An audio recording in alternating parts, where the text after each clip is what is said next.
Pour beaucoup de croyants, leur vie spirituelle semble parfois sèche et sans entrain, tandis que d'autres fois elle paraît joyeuse et enthousiaste.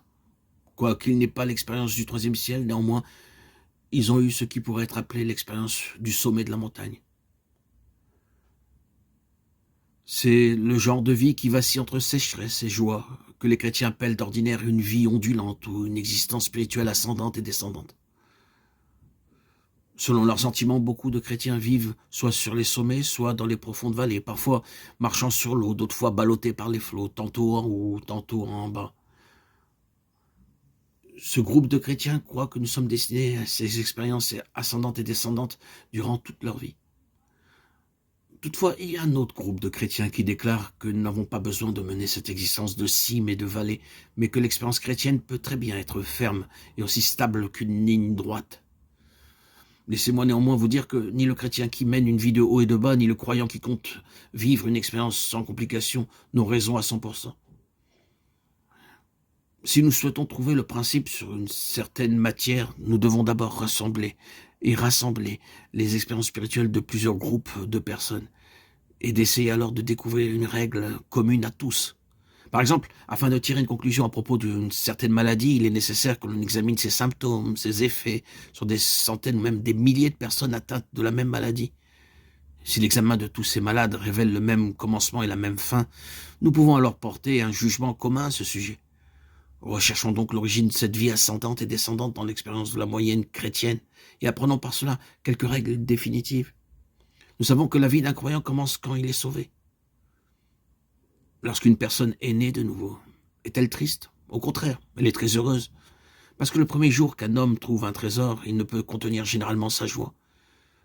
C'est vrai aussi en ce qui concerne la personne récemment sauvée.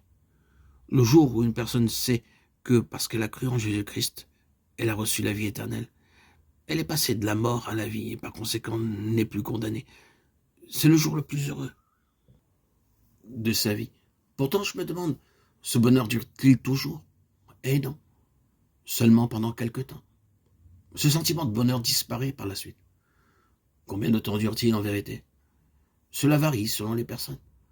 Parce que j'ai pu observer ce sentiment heureux débordant de vie continue rarement au-delà de quelques mois. Il reste d'habitude un mois ou deux, et pour certains individus, 1 ou 2 semaines seulement. Tôt ou tard, le sentiment joyeux de leur salut diminuera peu à peu. Supposons que l'on trace une ligne horizontale pour représenter l'expérience de notre vie de chrétien.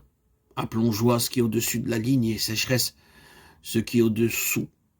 Disons qu'il y a ici un homme qui a été joyeux plusieurs mois après avoir été initialement sauvé, mais un matin, alors qu'il lit la Bible, qu'il prie, étant en communion avec Dieu, comme d'ordinaire, il remarque que sa joie n'est pas comme la veille. D'une manière ou d'une autre, elle a diminué. Or, il est vrai qu'après avoir été sauvés, certains croyants sont exposés à la persécution et au mauvais traitement. D'autres ont à terminer avec des péchés, restituent et présentent des excuses.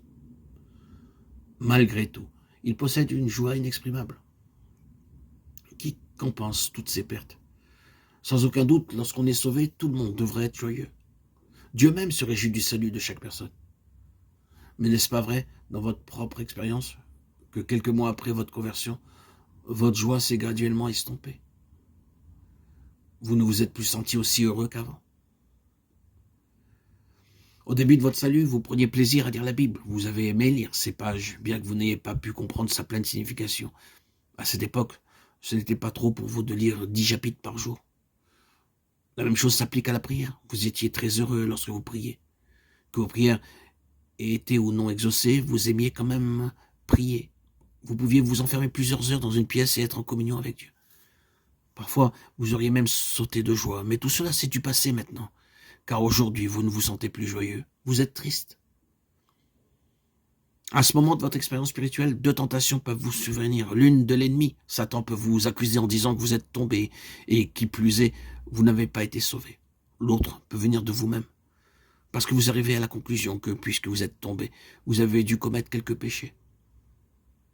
Malgré tout, en cherchant où vous avez pu pécher, vous ne trouverez rien en particulier, mais l'état sec et stérile continue.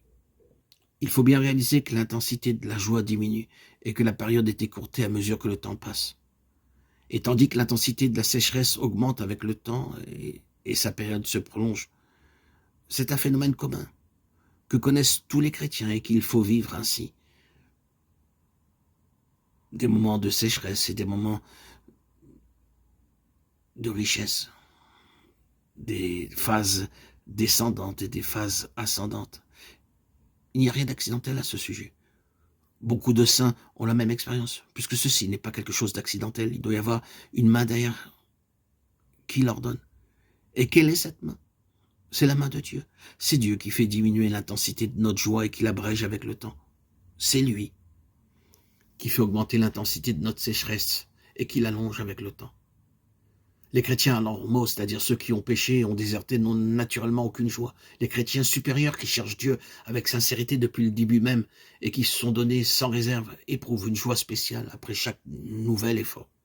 Chaque fois qu'ils voient le travail de Dieu, ils entrent dans une joie spéciale. Les deux, la normale et le supérieur, sont l'exception. Ici, je parle seulement aux chrétiens en général.